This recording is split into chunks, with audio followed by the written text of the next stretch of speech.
નમસ્કાર વિદ્યાર્થી મિત્રો, એજ્યુટેકનો ચેનલમાં આપનું સ્વાગત છે. આજે આપણે ધોરણ 7 વિષય અંગ્રેજીમાં દ્વિતીય સત્રની અંદર unit number 1 am I lost તેની એક્ટિવિટી નંબર 5 અને 6નું સંપૂર્ણ સોલ્યુશન કરીશું.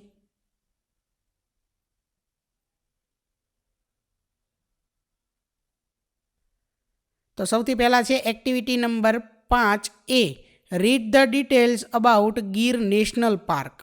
એટલે કે અહીં ગીર નેશનલ પાર્ક વિશે જે ડિટેલ્સ માહિતી આપેલી છે તે આપણે વાંચવાની છે.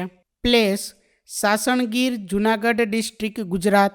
એટલે કે સ્થળ સાસણગીર, જુનાગઢ જિલ્લો, ગુજરાત. Area 1412 kilometre, established 1965. એટલે કે વિસ્તાર 1412 કિલોમીટર અને સ્થાપના તેની 1965માં કરવામાં આવી છે. Best season mid October, mid June, November and February is the best time for sighting the Lions. એટલે કે ઉત્તમ સમય મધ્ય ઓક્ટોબર, મધ્ય જૂન, નવેમ્બર અને ફેબ્રુઆરી સિંહ જોવા માટે ઉત્તમ સમય છે.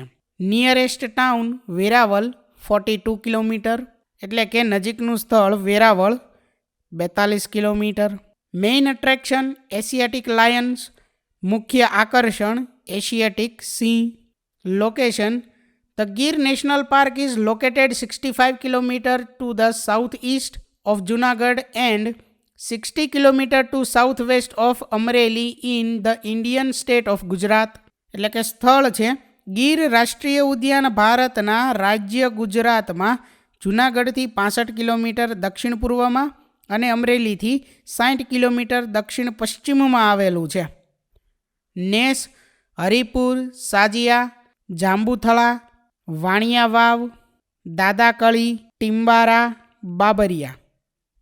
એટલે કે નેસ, હરિપુર, સજિયા, જામથાળા, વાણિયા વાવ, દાદાકળી, ટીમ્બારા, બાબરિયા. ત્યાર પછી આગળ રિવર્સ હિરન, શેત્રુંજી, દાતારજી, શિંગોડા, મચ્છુંદરી, ગોદાવરી એન્ડ રાવત. એટલે કે નદીઓ હિરણ, શેત્રુંજી, દાતારજી, શિંગોડા, મચ્છુંદરી, ગોદાવરી અને રાવત. ત્યાર પછી ટેમ્પલ્સ તુલસીશ્યામ, કાંકાઈ, બાણેજ, કમલેશ્વર. એટલે કે મંદિરો તુલસીશ્યામ, કનકાઈ, બાણેજ અને કમલેશ્વર. ત્યાર પછી છે wild animals 38 species of mammals, around 300 species of birds, 37 species of reptiles and more than 2000 species of insects.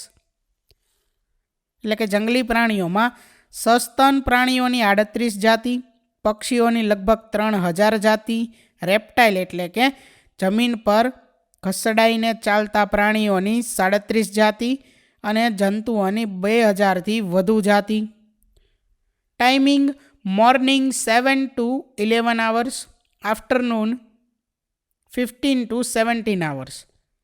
એટલે કે સમય સવારે 7 થી 11 કલાક અને બપોરે 15 એટલે કે 3 થી 17 એટલે કે 5 કલાક. Governing body forest department of Gujarat. એટલે કે કારભારી મંડળ ગુજરાતનો વન વિભાગ. Official website www.girnationalpark.com. તો અહીં ગીર નેશનલ પાર્કની ઓફિશિયલ વેબસાઇટ આપેલી છે, જય જય ગરવી ગુજરાત. ત્યાર પછી છેલ્લે લખેલું છે જય જય ગરવી ગુજરાત. આગળ જોઈએ, નીચેના પ્રશ્નોના જવાબ આપો, જેમાં ક્વેશ્ચન નંબર 1 છે how many reverse are in the Gir જંગલ, નેમ ધેમ. એટલે કે ગીરના જંગલની અંદર કેટલી નદીઓ આવેલી છે તેના નામ આપો. તો there are 7 rivers in the Gir jungle. They are as Hiran, Shetrunji, Datarji, Shingoda, Machhundri, Godavari and Rawat. ત્યાર પછી question number 2, what is the main attraction of the Gir national park. તો ગીર નેશનલ પાર્કનું મુખ્ય અટ્રેક્શન શું છે? તો Asiatic lions are the main attraction of the Gir national park. એશિયાઈ સિંહો એ ગીર નેશનલ પાર્કનું મુખ્ય આકર્ષણનું કેન્દ્ર છે. ત્યાર પછી આગળ question number 3, which is the official website of the Gir national park. તો એના આન્સરમાં આપણે લખી શકીએ The official website of the Gir National Park is www.girnationalpark.com. Question number 4. What is the best time for sighting the lions? તો એના જવાબમાં આપણે લખી શકીએ The best time for sighting the lions is mid-October, mid-June, November and February. ત્યાર પછી activity 5B fill in the blanks, ખાલી જગ્યાઓને આપણે પૂર્ણ કરવાની છે. તો સૌથી પહેલાં છે A blank space એટલે કે ખાલી જગ્યા સ્પીસીસ ઓફ રેપ્ટાઇલ્સ. તો એમાં 37 સ્પીસીસ ઓફ રેપ્ટાઇલ્સ આવશે. ત્યાર પછી B 2000 species of insects. C Veraval town is 42 kilometre far from the Gir national park. D forest department of Gujarat is governing body of the Gir national park. ત્યાર પછી આગળ activity 5C read the instructions and draw the routes in the map. એટલે કે સૂચનાઓ પ્રમાણે અહીં આપણે જે નકશો આપેલો છે તેમાં રૂટ દોરવાના છે, બરાબર, રૂટને દર્શાવવાના છે. જેમાં સૌથી પહેલું છે you are at Dhari, go to Talala, don't use the railway, visit Tulsishyam and Banej on the way, draw this route in black.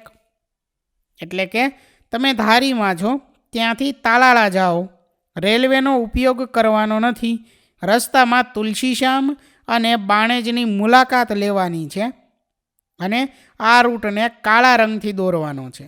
ત્યાર પછી બીજું છે you are at Visavadar, plan a short route for all the following places, draw this route in blue.